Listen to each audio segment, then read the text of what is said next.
Good evening, ladies and gentlemen, and welcome to the Baker Institute. There are many, many reasons why I'm very proud to present the Baker Prize for Excellence in Leadership to this year's recipient, the Right Honourable Brian Mulroney. One reason is because he is perhaps the greatest statesman of our time and the former Prime Minister of Canada. One of those reasons also is because, like I did, he married way above himself. And we are honored that his wonderful wife, Mila, joins us here tonight. So, Mila, take a bow. In addition, for decades, I've admired Brian as he guided his country through both tough times and good times. As Canada's Prime Minister, he had a record of taking mighty swings at difficult issues, including issues such as free trade, acid rain, deregulation, South Africa apartheid, and 2 attempts at constitutional reform. He always kept his eye focused on the big picture because, as he once explained, you can't be chasing 15 rabbits, otherwise the public mind cannot follow you. So for a Canadian, I would submit to you that he speaks a lot like a Texan. As the Cold War was winding down, Brian was always there as a steadfast friend of the United States. When Iraq invaded Kuwait in 1990, he strongly supported U.S.-led international efforts to reverse this aggression, supplying Canadian military forces to Operation Desert Storm. When some suggested that it was time for NATO to call it a day after the Soviet Union imploded, his was an active voice for preserving that alliance that had maintained peace in Europe since the end of World War II. So I don't think it's a stretch, ladies and gentlemen, to say that the world changed because of Brian Mulroney's fortitude, his leadership, and his determination. The Canada-U.S. Free Trade Agreement that he and Ronald Reagan created in 1987 led to the historic North American Free Trade Agreement between Canada, Mexico, and the United States that was negotiated under President Bush 41. NAFTA not only increased trade and nurtured relations between the 3 partners, it ushered in a new era of regional and bilateral free trade agreements, which have proliferated even as global trade talks have stagnated. The road to globalization had been opened. Without the leadership of the Prime Minister, the world today would be much flatter and it would be considerably less integrated and prosperous than it is today. Although many of his constituents feared free trade with their southern neighbors, he pushed it through despite significant political risks that it presented to him. He said, "You accumulate political capital to spend it on noble causes for Canada. If you're afraid to spend that capital, you shouldn't be there." It was a special pleasure for me to work closely with him on that Canada-U.S. Free Trade Agreement when I was Secretary of the Treasury. And when I was Secretary of State, we worked together on strengthening NATO and reversing Iraq's aggression in Kuwait. A gregarious leader with a great sense of humor, keen diplomatic judgment, and sharp political skills, he is a tremendous ally of the United States, and I am honored to add, a close personal friend. It is fitting, I think, that we present the Baker Prize to him tonight because today is the first anniversary of the death of Barbara Bush.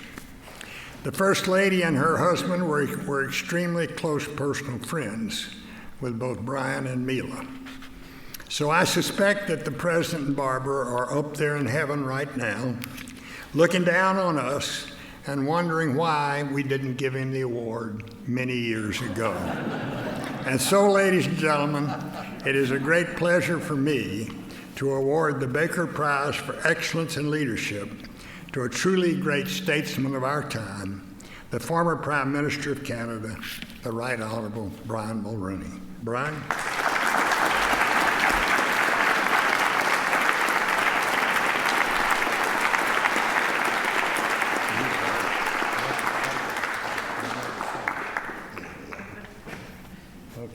Thank you very much.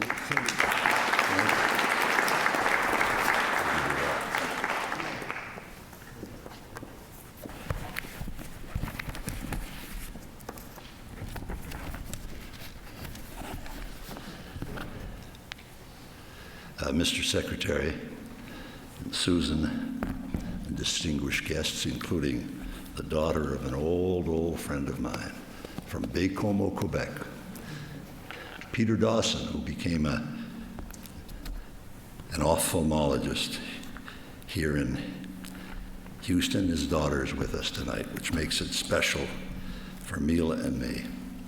And to all of you, thank you for being here. Well, I've been around so long that I can remember when Jim retired from politics. And he made his first trip to New York as a lawyer businessman. And he called me. I was still Prime Minister. He called me on something, and I said, "Well, Jim, how are you doing?" "Well," he said, "PM, you know, I'm in New York. And you know you're out of politics when your limousine is yellow and your driver speaks Farsi."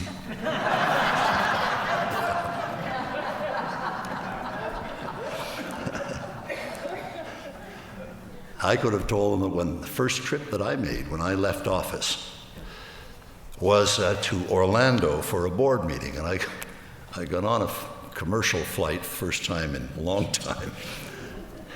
And we got caught, Northwest Airlines, we got caught in a huge snowstorm outside of Montreal, between Montreal and New York, and we were diverted, of all places, to Detroit. So we got off in Detroit, and I walk up, and there's a woman from Special Services there, and she said, "Prime Minister Mulroney, go right over there to that electric cart, and it'll take you to the opposite end of the airport, and you'll make your connecting flight for Orlando." And I said, "Well, thank you very much." And I head up to a cart that's being guarded by a guy about 18, 6'5", 275 pounds.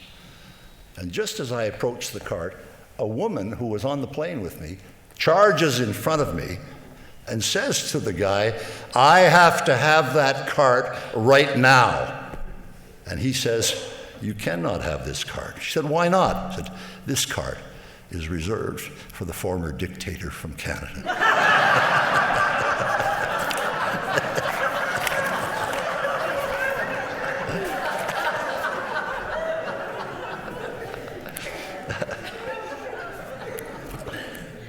Well, Jim will remember August '87 when we were at the G7 summit with President Reagan. And he was very, very morose. And that's because the Iran-Contra hearings were on television. You remember, Jim, he kept watching them on CNN. So he'd come to breakfast. We had breakfast every morning with Margaret Thatcher and me. And he'd come in. I said, "Ron," I'd never seen him depressed in my life.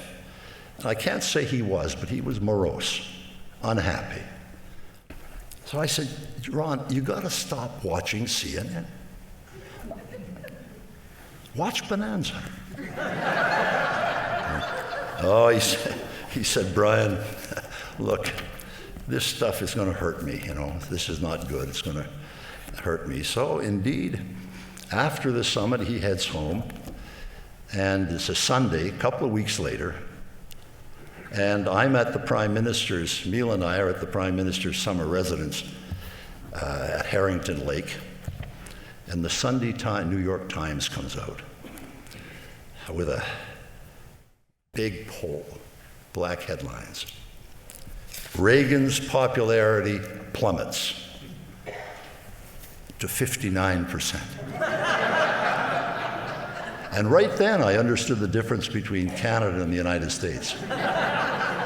It's language. Because the word plummet clearly does not mean the same in Canada as it does in the United States. So Reagan is at Camp David, and I gave him a call, and I said, "How are you doing, Ron?" "Oh," he said, "I'm doing awful, Brian." He said, I suppose you've seen the poll in the Times. I said, Ron, I don't know how to break this to you, but on a good day, Margaret Thatcher, Helmut Kohl, and I combined don't have a 59% approval rating. But you know, we all, into this political stuff, we all do it for gratitude from the electors. They're always so thankful for everything we do. Never any protests.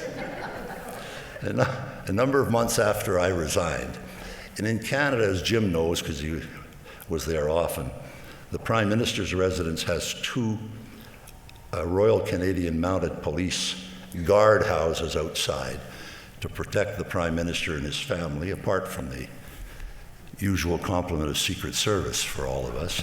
And so a number of months after I resigned, a guy from Red Deer, Alberta, walks up to one of these guardhouses and says to the uniformed RCMP officer, I'd like to see Prime Minister Mulroney. And the guard politely answers and says, well, Mr. Mulroney is no longer Prime Minister. He says, okay. He leaves. The next day, by God, the same guy comes back. And he says to the same guard, I'd like to see Prime Minister Mulroney. He said, well, Brian Mulroney's no longer Prime Minister. Okay, he comes back. And by God, the next day, the same guy comes up, says to the same officer, I'd like to see Brian Mulroney. The guard, by now, is a little annoyed. And he says, sir, I've told you, Brian Mulroney is no longer Prime Minister. Is there something about this you don't understand? The guy says, oh no, I understand it all right. I just enjoy hearing it.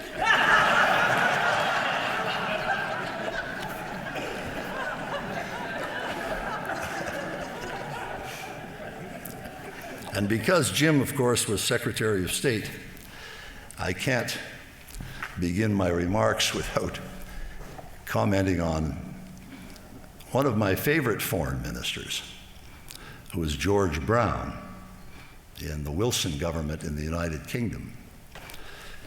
And one day I'm having lunch with Bill Clinton after we had both left office at our favorite restaurant in Manhattan.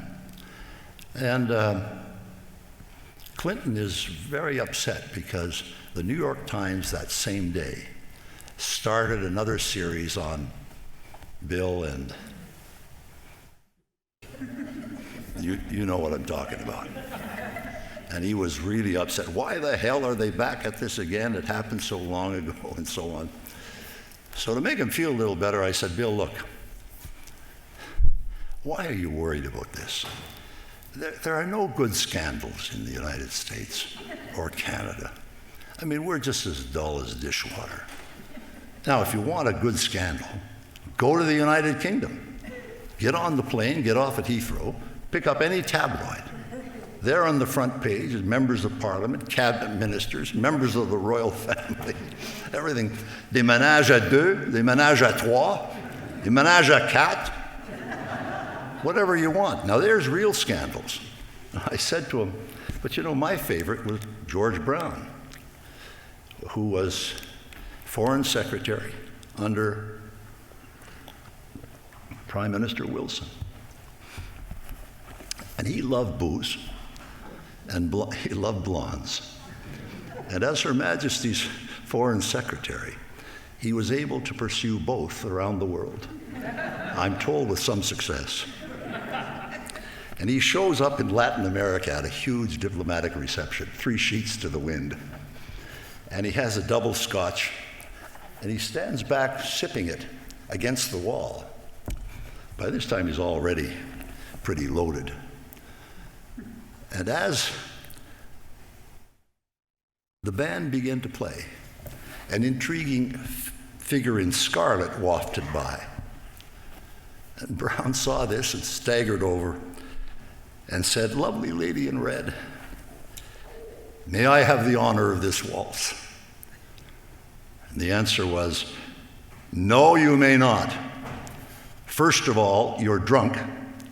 Secondly, this is not a waltz, it's the Peruvian national anthem.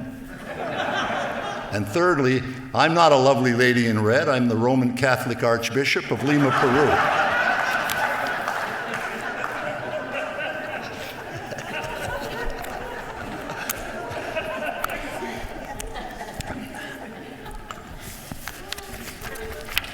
Well,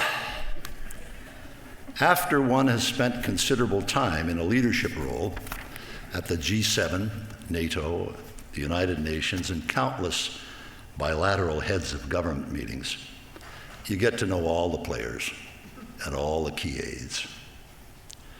For the 9 years that I served as Prime Minister of Canada, my contemporaries were genuinely great leaders, like President Reagan and Bush, Prime Minister Thatcher and Nakasone, Presidents Gorbachev, Mitterrand, Mandela, and Chancellor Kohl. The President of the United States was always the most powerful man in the room and in the world.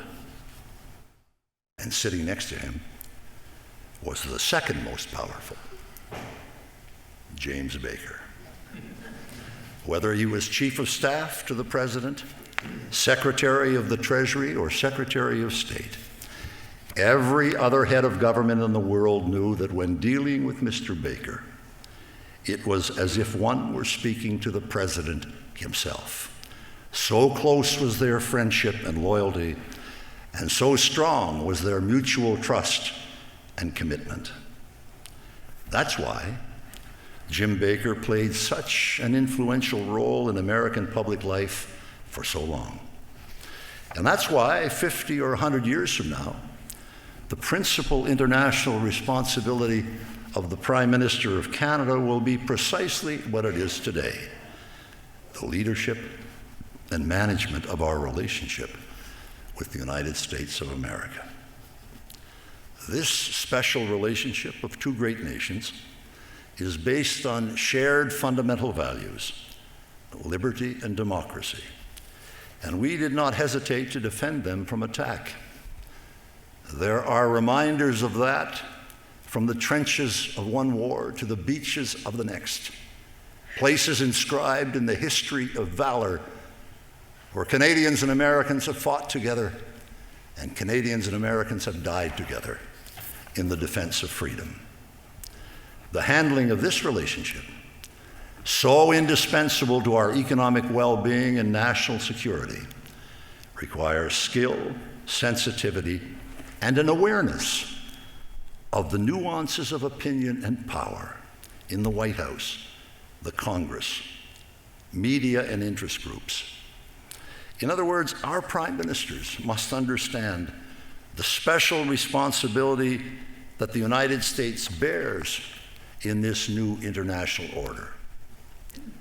No prime minister expressed this better than Lester B. Pearson, who, after winning a Nobel Peace Prize, wrote in his memoirs, "We should exhibit a sympathetic understanding of the heavy burden of international responsibility borne by the United States of America, not of her own imperial choosing, but caused in part by the unavoidable withdrawal of other states from certain of these responsibilities, or, if you prefer, from imperial power and privilege.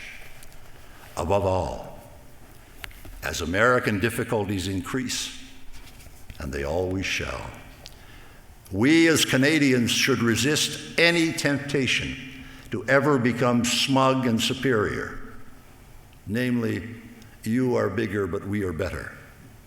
Our own experience as Canadians, as we wrestle with our own problems, gives us absolutely no ground for any such conviction. There's a line from Shakespeare's Measure for Measure that is instructive in this matter. Oh, it is excellent to have a giant's strength, but it is tyrannous to use it as a giant.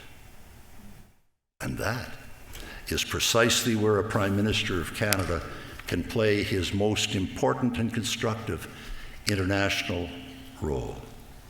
Having established a relationship of friendship and trust and mutual respect with the President, as Jim Baker can strongly attest to the many meetings where this took place, he is uniquely situated and qualified through ongoing private dialogue to influence decisions that ensure that America's enormous power is not used as a giant.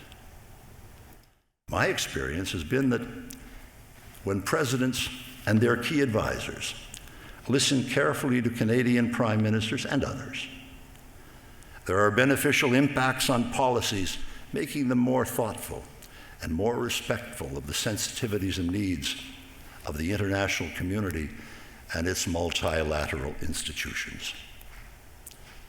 If in the business world today, cash is king, then in the world of the Canada-US relationship, access is worth its weight in gold.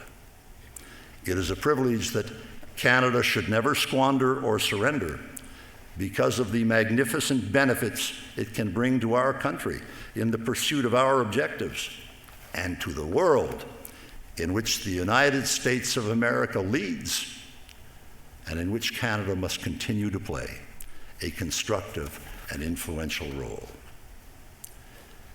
The impact of significant public policy decisions, and Jim Baker's career has been a litany of such decisions, is often unclear in the early years. It sometimes takes a considerable period, frequently decades, before the full consequences of an important initiative become apparent. As Reinhold Niebuhr reminded us, nothing worth doing is completed in our lifetime. Therefore, we must be saved by hope. And nothing fine or beautiful or good makes complete sense in any immediate context of history. Therefore, we must be saved by faith. It is in this perspective that great and controversial questions of public policy must be considered. Time is the ally of leaders who place the defense of principle ahead of the pursuit of popularity. And history has little time for the marginal roles played by the carpers and complainers, and less for their opinions. History tends to focus on the builders, the deciders, the leaders in education, healthcare, science, business, the arts, as well as politics and government, because they are the men and women whose contributions have shaped the destiny of their nations. Like other privileged nations, the United States is often extremely resistant to change.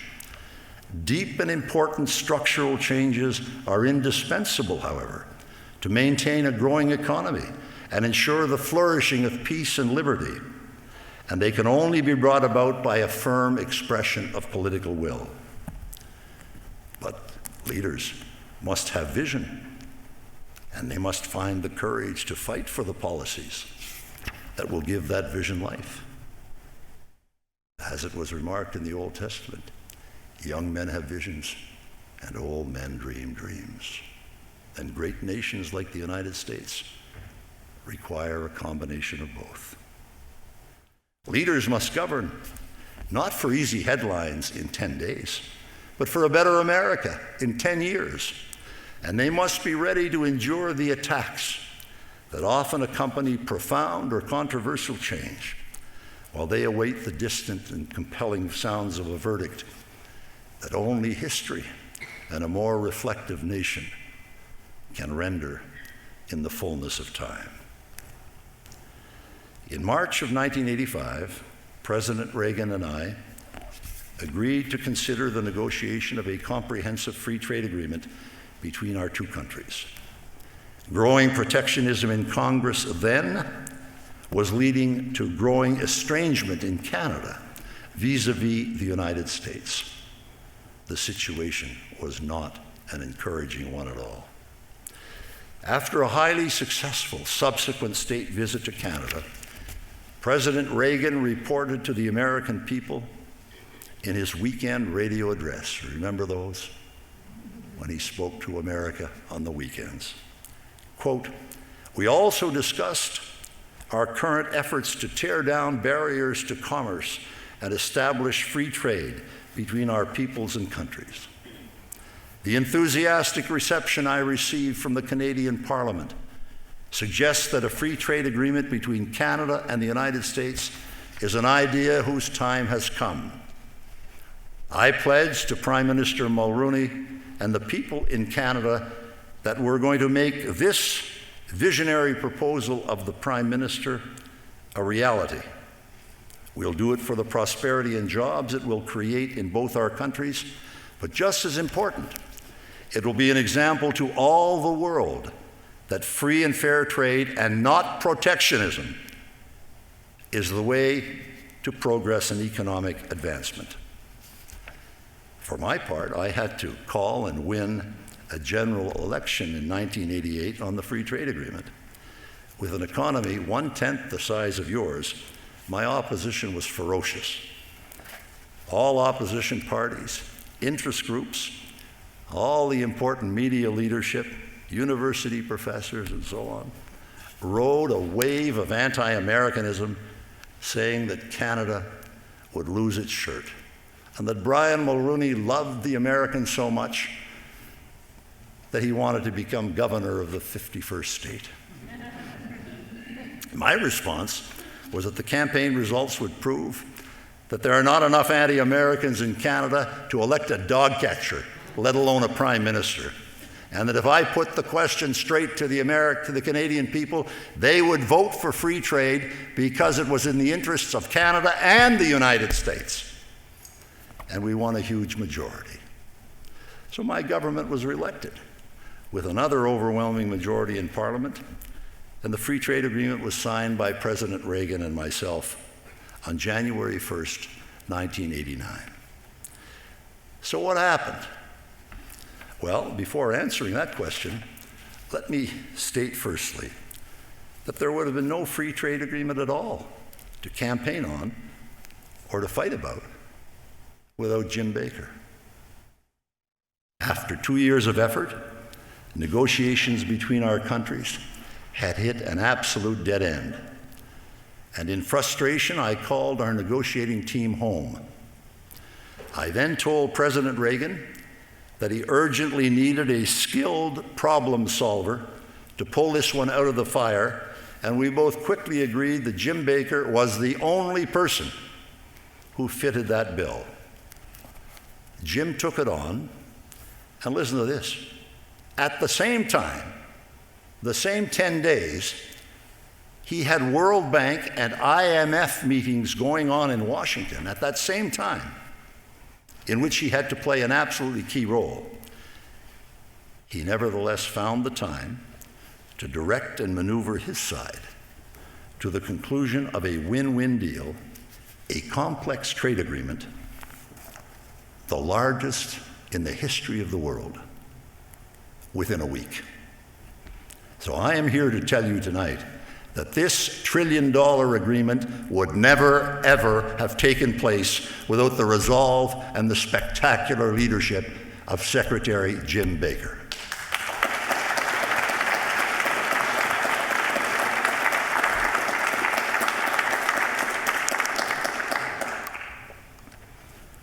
The result? Well, trade in goods and services between our two countries exploded by 300%. Millions of new jobs were created in both countries, and the relationship grew to be the largest such bilateral arrangement between any two nations in world history. $2 billion a day, with trade approaching $700 billion a year. Canada became the market of choice for U.S. producers, purchasing more American goods and services. Listen to this. Canada purchased more goods and services than China, Japan, and the United Kingdom combined. At one point, several years ago, there was more two-way trade across the Ambassador Bridge from Windsor, Ontario to Detroit, Michigan, more trade than America did with the nation of Japan. And all the while, our trade was in rough balance. In fact, last year, the United States, in spite of what you heard from Washington, the United States had a favorable trade balance of almost $8 billion with Canada. Moreover, Canada and the United States have developed one of the world's largest investment relationships, totaling over $840 billion. This was powerful confirmation of the prediction of Sir Winston Churchill in a major speech 80 years ago, who described the Canada-US relationship in all of its glory in the following golden words: "That long frontier from the Atlantic to the Pacific Oceans, guarded only by neighborly respect and honorable obligations, is an example to every country and a pattern for the future of the world." When President George Herbert Walker Bush came in, truly a great president, the question of extending the agreement to Mexico surfaced, and there was strong opposition in the USTR to including Canada in the initiative. As a direct result of Secretary Baker's intervention, President Bush decided it should be a trilateral agreement, and that is how NAFTA was born. In the Oval Office that day with George Bush, Jim Baker, and your humble servant sitting there. That's how NAFTA was born. The foundational document remained the Canada-US Free Trade Agreement with essential changes to accommodate the specific nature of the Mexican economy and the political climate at the time. It was also unique for another reason. It marked the first time in world history that a trade agreement would exist between two powerful industrialized nations, the United States and Canada, both G7 countries, and a developing country, Mexico. So what's happened since? Well, NAFTA now constitutes, again in spite of the criticism that you hear sometimes from Washington, NAFTA, with 500 million people, is now the largest, richest, and most dynamic free trade area in the world, with a combined GDP of almost $22 trillion a year. With less than 7% of the world's population, NAFTA partners last year represented 28% of the world's GDP. 55 million new jobs have been created in the NAFTA countries since the signing of the treaty, most of them in the United States, with many jobs coming from trade and investment with your NAFTA partners and vice versa. NAFTA did not just happen by accident. It's the result of the leadership and vision of four great American leaders: Ronald Reagan, George Bush, Bill Clinton, and Jim Baker. I was privileged to know and work closely with all four. They knew that such instruments are much more than documents for accountants to appraise and determine which country gained a little in agriculture compared to another which benefited a little from automotive parts and another from energy exports. They understood that such trade arrangements are a vital constituent part of an enlightened foreign policy, not isolated variables to be picked apart and analyzed on a profit and loss basis. Such agreements succeed only when all parties benefit. And who can deny that this was the case here? You know, when fear and anger fuel public debate, history teaches us that protectionist impulses can easily become a convenient handmaiden. But history also demonstrates in Europe and North America and throughout Asia that the best antidote to protectionism is more liberalized trade, not less, that stimulates both economic growth and stronger employment for your children and grandchildren. As President Reagan said, we should always remember protectionism is destructionism. Such far-sighted and generous U.S. leadership gave the world, for example, the Marshall Plan, in which colossal U.S. investments were made after the war to resurrect a Europe defeated and destroyed by World War II. Who today would argue that this was an improvident course for the United States, inasmuch as it has ensured the creation of a united Europe, democratic, prosperous, and free from national hostilities, certainly for the first time in modern history, thereby contributing greatly to the national security of the United States of America and its allies. I have always believed that the United States of America is the greatest democratic republic that God has ever placed on the face of this earth. Canada is highly privileged to have the United States as a neighbor and friend, and the United States should thank its lucky stars every day that it has Canada on its northern border.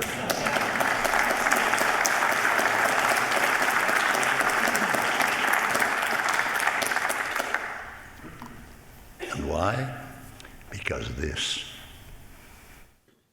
is the most successful and peaceful bilateral relationship in world history. There's never been a situation, ever, as successful as that between America and Canada. And it's one that must be cherished and enhanced by our leadership in a manner that is thoughtful, understanding, and wise. Jim Baker did precisely that for the 12 years he held vital leadership roles in the government of the United States of America. When Jim Baker took over the most important portfolio in the U.S. government, that of Secretary of State, the world was filled with complex and explosive challenges to come. The implosion of the USSR was handled by President Bush and Secretary Baker with enormous sensitivity and skill. The collapse of the Warsaw Pact and the reunification of Germany within NATO were successful only because of that same strong American leadership. Much has been written about the first Gulf War. Simply put, the coalition of 29 disparate nations assembled under the aegis of the United Nations, including for the first time many influential Arab countries. And if you don't think that was tough to do, just think about it for a second.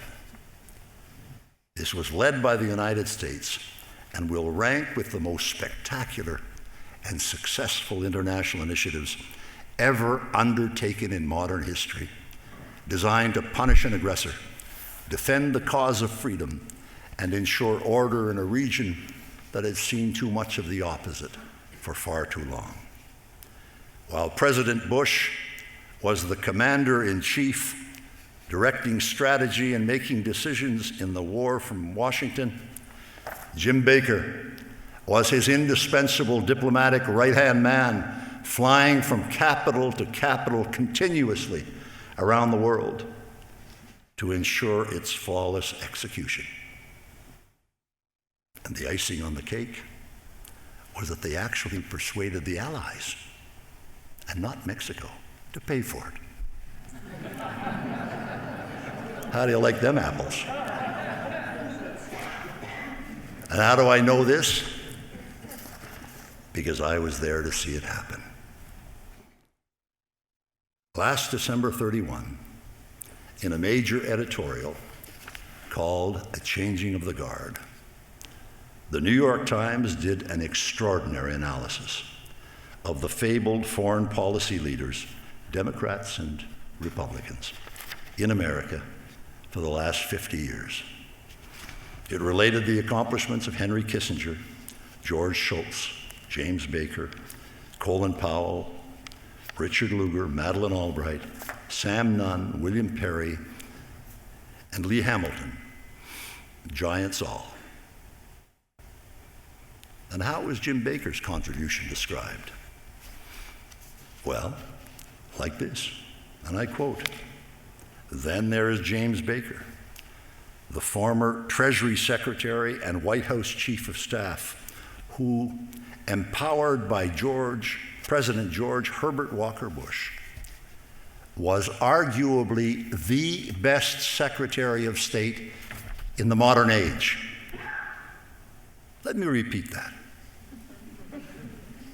James Baker was arguably the best Secretary of State in the modern age, playing pivotal roles in German reunification, the peaceful collapse of the Soviet Union, and the 1991 Madrid Peace Conference that brought Israelis and Arabs into direct talks for the very first time. That one paragraph summarizes accurately, in my judgment, the powerful leadership role played by Jim Baker in securing for America and her allies peace and prosperity around the world.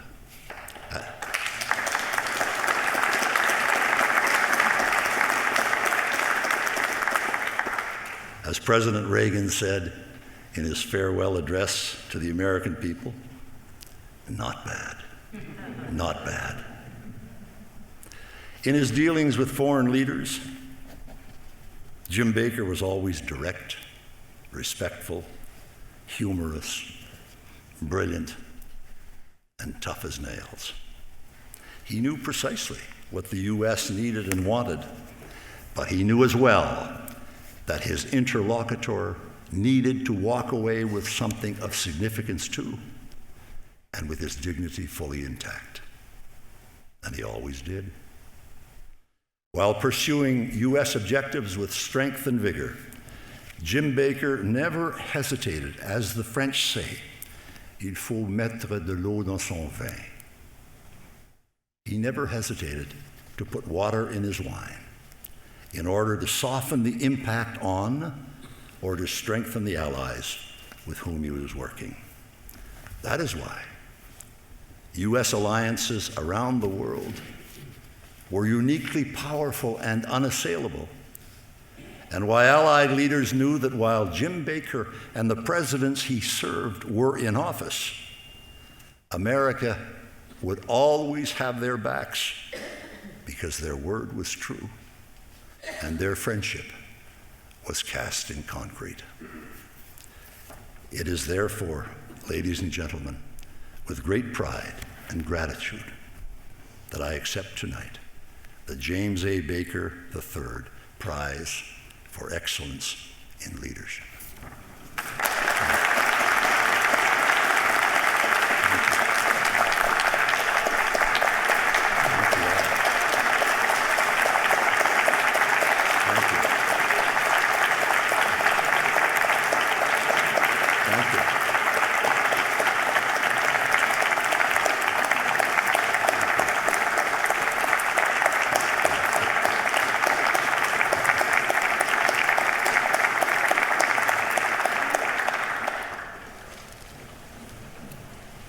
Well, I guess there's time for a question period. I should tell you that saying something like this about Jim reminds me of a comment by Henry Kissinger when Kissinger said something and Henry was kind of challenged a little bit by somebody in the audience. Kissinger said, "Well, in this case, my opinion has the added advantage of being true."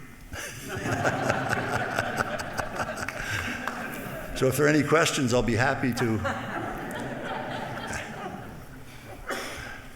Yes, sir. If we could get a show of hands, how many Canadians are here tonight? Pardon me?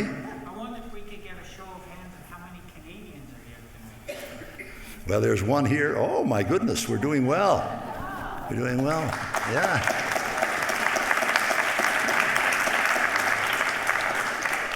Time for a comeback. Jim and I talked about it earlier, but I do have to tell you a real story that occurred. I'm at home with Mila when one of my successors is there. And it's a Saturday, and we're watching on TV. only my well-developed sense of Christian charity prevents me from mentioning his name. But he's being interviewed in the Middle East, and they said, well, Prime Minister, what's Canada's position with regard to the Israeli-Palestinian crisis? And he said, don't ask me. I don't even know if I'm in North, South, East, or West Jerusalem. So I said to Mila, who's sitting there, I said, you know, Mila, this guy's so damn bad. I'm going to get myself re-elected leader of the Conservative Party and become Prime Minister again. And there was total silence. So I said to Mila, did you hear what I said, honey? She said, yes, I did. I said, well, what do you think? She said, I think it's a wonderful idea. And I know your new wife is really going to love the experience. Please go ahead, sir. Hi, name's Bernard Salgado. And first of all, congratulations on winning the prize, the James Baker Prize for excellence in leadership. My question is quite simple. You talk very highly about the U.S.-Canadian special relationship. Could you comment on that, on the state of that relationship today? I'm sorry, I can't hear you.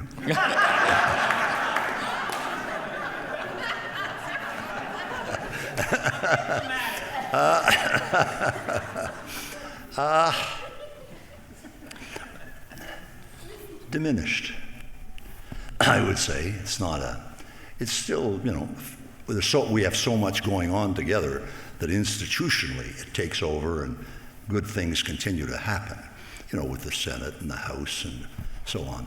But some of the things I described of what I lived through with Presidents Reagan and Bush and Clinton and Jim, that's not happening anymore that I can see or hear of. It's a different world out there, you know. And when I was young, I always had a perception of America and the United States of a certain way. And when I became Prime Minister and would go to the Oval Office regularly and see everybody, it turned out to be true.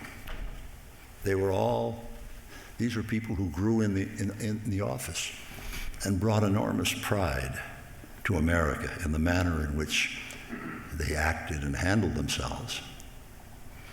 And well, I won't go any further, but you get the drift. Yes, sir. Congratulations and thank you for being here in Houston. My name is Andrew Barrett. I'd like to ask you about natural resources in Canada specifically, which, like the United States, is blessed with an abundant source of natural resources.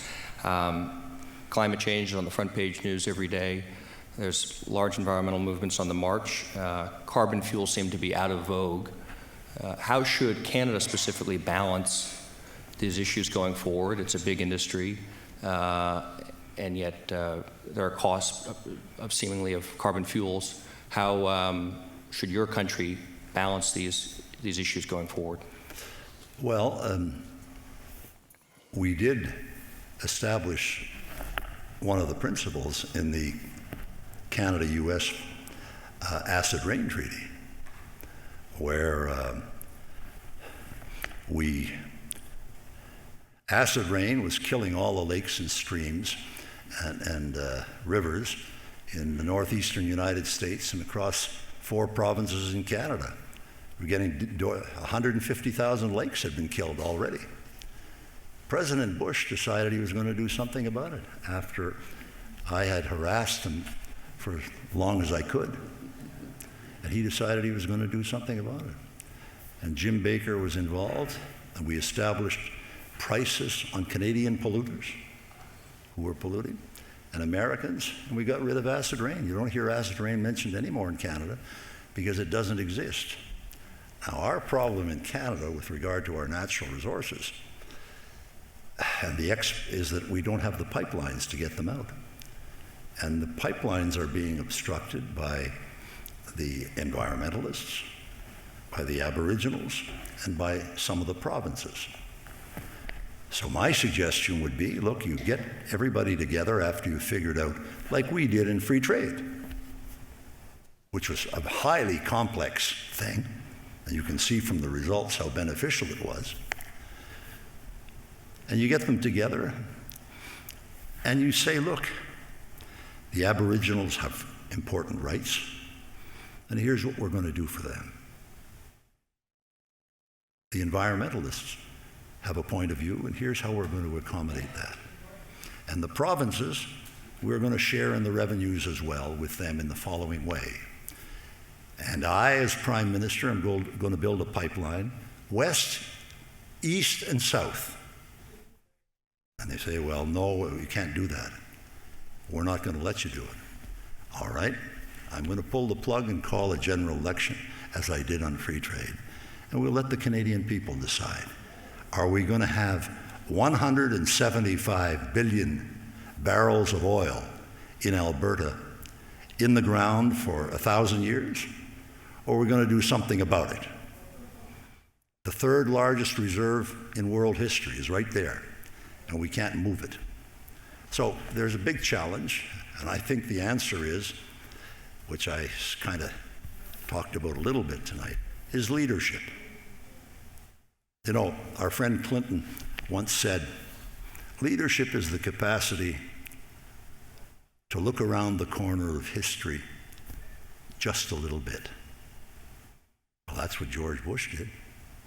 That's what Jim Baker did on all of these challenges. They looked around the corner of history, and what did they see? They saw a calamity unless they intervened, and they persuaded the rest of the world to join America.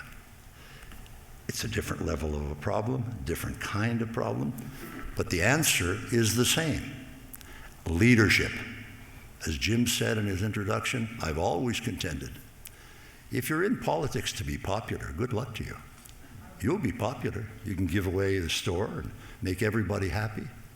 And 25 years later, they're going to say, what the hell did he do? The answer is you acquire political capital in election campaigns and what have you. In 1984, I won the largest victory in the history of Canada. And then in the second one, I became the first Conservative leader in 100 years to win back-to-back majority governments. So I'm sitting there with all of this popularity. What am I going to do, hoard it? No, I spent it. I spent it in great causes for Canada.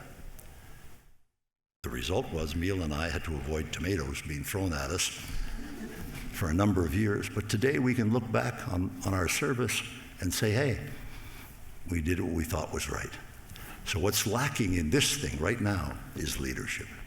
Thank you. Okay. One last question. Okay, Dave Hansen from the MIT Enterprise Forum. I really enjoyed your comments tonight, and I appreciate your coming. My question is, people here in the United States, I think, are very fearful of all the changes. They've seen factories close, jobs change. Part of that is due to, some of it going outside the United States, but a lot of it is also due to automation. If I look at more automation, and particularly artificial intelligence, it has the potential to significantly impact the workforce in the United States, whether it's truck drivers and self-automated vehicles, or just even white-collar jobs. How do you see this playing out, not only in the United States, but also in Canada and the world? Just as you've described it. We can't, you heard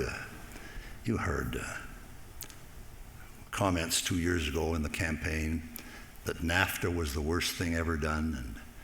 And look, how do you have an unemployment rate at 3.8%, the lowest in 60 years, if your international trade agreements have not brought you enormous amount of prosperity, which they have? So NAFTA was good. Some jobs were lost by dislocation. There was some movement to Mexico. But I want to point out something on that, and this is the time, I think, to do it. Mexico was kind of like a basket case then. George Bush predicted that if NAFTA was as successful as the Canada-United States Free Trade Agreement, one day, 25 years later, and it's just about now, that NAFTA would have brought to the northern tier of Mexico such a degree of prosperity that more Mexicans would be going home, for example, than coming to the United States. And last year, that's exactly what happened. Because of the prosperity that was brought there, which would never have occurred if George Bush and Jim Baker had not said, we're going to do this. Not only is it good for the United States, it's good for our great neighbor Mexico. They knew what they had going up north, which was a bonanza for both of us. Now it was going to be trilateral. That's visionary leadership. When you see beyond, as I said, a little bit of automotive parts here and agriculture there and who won and who lost. This is part of the vision of the United States, what made it so great. So I think this is going to be a continuing problem. Jim and I have a mutual friend, Steve Schwartzman, who's the founder of Blackstone. The other day, Schwartzman, out of his own pocket, donated $350 million to MIT for artificial intelligence, to place the United States in a winning position on this issue 10, 15, 25 years from now. $350 million from one guy. And that, of course, will be matched and so on. The answer is research, development, scholarship, investment in universities and technical schools that's going to make this possible. The jobs will be lost. Some jobs will be lost, but imagine the ones that are going to be created. Look at Amazon that didn't exist 20 years ago, and all of a sudden, look what's happened. So I think it's look, we can't go back. We just can't. Although I have to tell you one thing. When I mentioned MIT, I'll end on this. Winston Churchill is going to be given by Dwight Eisenhower the Medal of Freedom. But he's old and he's tired and he can't travel all the way, so they agree to meet in Bermuda. And there was a senator from Georgia, a senior senator from Georgia, who was the biggest fan that Churchill had in the English-speaking world. So Eisenhower called him up and said, Charlie, you're getting on Air Force One with the rest of us. We're going to Bermuda and we're going to honor Churchill. But you've got 3 minutes. He was known as the most verbose. He once spoke for 23 hours in the Senate. You got 3 minutes. Oh, don't you worry, Mr. President. That's exactly, what I'm going to do. So they get down there. Eisenhower gives them the medal, but Charlie has to give him the presentation first. And he gets up and he says, Mr. Prime Minister, you're the greatest Prime Minister anybody ever knew. That was, of course, before my time. And said, before I talk about the formal introduction, I want to say a word about my alma mater, Yale University. He said, Y stands for youth, and went on for 10 minutes. A stands for ambition, same thing, 9 minutes. L stands for learning, same bloody thing. E stands for excellence. He got it. Eisenhower was ready to kill him. He finally sits down after this 43-minute introduction about Yale. Churchill gets up. He's almost 90 at the time. And he says, Senator, thank you for that wonderful introduction. And I'm delighted to learn as much as I did tonight about Yale. And all I can say on my own behalf and on behalf of everybody here, it's a damn good thing that you didn't graduate from the Massachusetts Institute of Technology.